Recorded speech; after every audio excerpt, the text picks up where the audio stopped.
Vlog ही घर संसार है, इसलिए घर संसार की बातें ही करूँगी। हेलो दोस्तों, मेरा नाम कविता कुड़ियाल सेमवाल है। मैं देहरादून के खूबसूरत गांव कानरवाला से दिखा रही हूं आज आपको गेहूं का भंडारण मैंने कैसे किया। अपने ब्लॉग में मैं यही दिखा रही हूं आज कि मैंने गेहूं का भंडारण कैसे किया देसी तरीके से, बिना कुछ दवाई रखे हुए।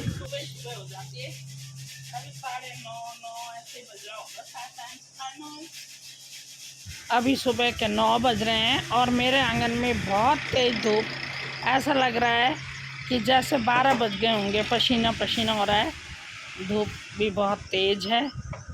जून के महीने की धूप है और मेरे गेहूँ तो बहुत अच्छी तरह सूख गए।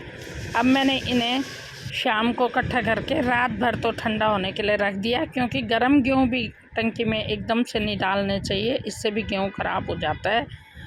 और अब दिखा रही हूँ आगे कि मैंने इसमें क्या रखा। यहाँ पर ले ली मैंने नीम की पत्तियाँ, ये नीम के पत्ते, ये नीम के पत्ते छाया में सुखाए हैं हमने।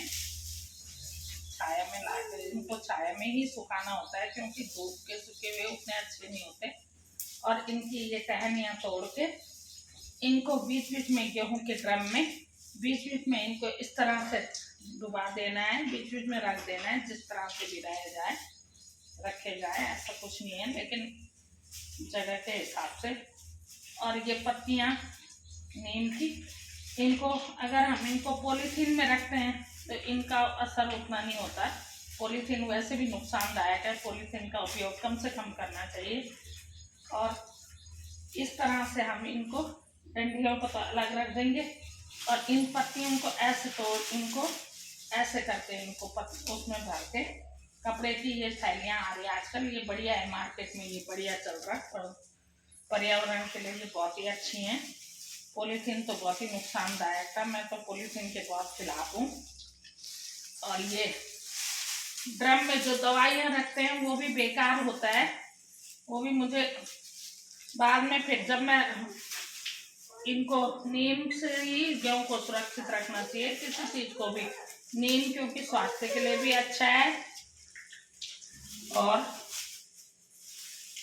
वो जो दवाई हम रखते हैं वो धीमा जहर होता है, वो कहीं ना कहीं हमारे शरीर को, हमारे बॉडी में जाके उसका गलत असर पड़ता है। इसलिए दवाई का प्रयोग, किसान भाइयों से ये कहूँगी कि दवाई का प्रयोग कम से कम करें। इस तरह से ऐसा नहीं है कि ये सिर्फ मैंने पिछले साल भी इसी विधि से रखा था और मेरे गेहूँ बिल्कुल साफ सुथरे निकले थे, कोई घून नहीं लगा था इसमें। और अगर थोड़ा बहुत, वैसे तो गेहूँ साफ करके रखने ही चाहिए, लेकिन उतना नुकसान थोड़ा बहुत वो कबाड़ा नहीं करता, वो भी छन्नी में आ ही जाएगा, लेकिन जितना नुकसान ये दवाइयाँ करती है। इसलिए इस तरह से बना के जगह जगह गेहूँ में, सबसे पहले मैंने ड्रम में ये रखी नीचे और अब बीच में रखने के लिए ये तैयार कर रही हूँ। आप लोगों से यही उम्मीद करती हूँ कि आप लोग भी इस विधि से कर सकते हैं, बहुत ही आसान है। और नीम के पौधे कहीं ना कहीं मिल ही जाते हैं, गाँव में तो मिल ही जाते हैं। और ज़्यादा से ज़्यादा जहाँ पे आपको ये नीम के पौधे मिले, निमोली मिले, उनके दाने उठा के और जंगलों में बिखेरने का कष्ट करें, क्योंकि जितने ज़्यादा नीम होंगे उतना बढ़िया रहेगा हमारे पर्यावरण के लिए। और कोरोना में देखो कितना ऑक्सीजन का कितना वो पड़ गया था अकाल। ये शुद्ध हवा देते हैं नीम, इनको जिनकी जगह भी नहीं है वो जंगलों में जाके इनको बिखेर सकते हैं।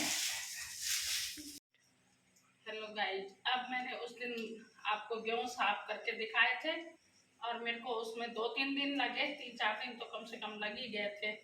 और उसके बाद आज लास्ट है। अब मैं आपको दिखा रही हूँ कि कैसे मैंने इसको लास्ट में इसको कवर किया। ये नीम की डंडियाँ कुछ मैंने रखी हुई थी और ये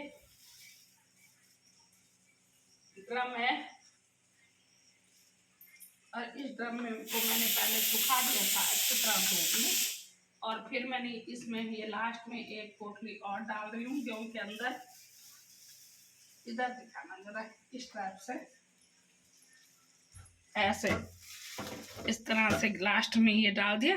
और ऊपर से फिर मैंने ये नीम की डंडियाँ ऐसे घुसा दी ताकि लास्ट में इसका वो रहे।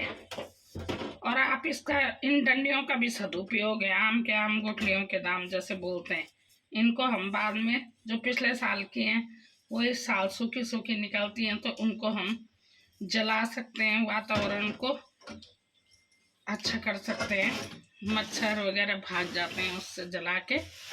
इस तरह से मैंने इसको गेहूं का स्टोर किया। बस ये ध्यान रखना चाहिए कि ये जो पोटलियां होती हैं ये खुलने ना पाए, इस तरीके से बंदी हो थैलियां कि नीम कड़वाहट गेहूं आटा जब हम पीसे आटे में ना जाए, इस तरह से। दोस्तों, मेरे ब्लॉग का नाम घर संसार ब्लॉग है। मैं घर गृहस्थी से जुड़ी हुई हूँ, घर संसार की बातें ही करूँगी। और आप लोगों को पसंद आए तो प्लीज़ लाइक शेयर कमेंट ज़रूर कर देना। और देखने के लिए आप लोगों का धन्यवाद। लास्ट में इसको एयर टाइट कर देना है ऐसे। और ये हो गए हमारे गेहूं का देसी तरीके से भंडारण।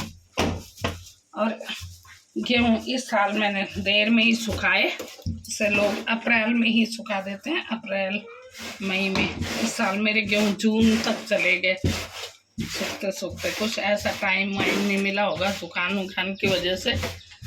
चलो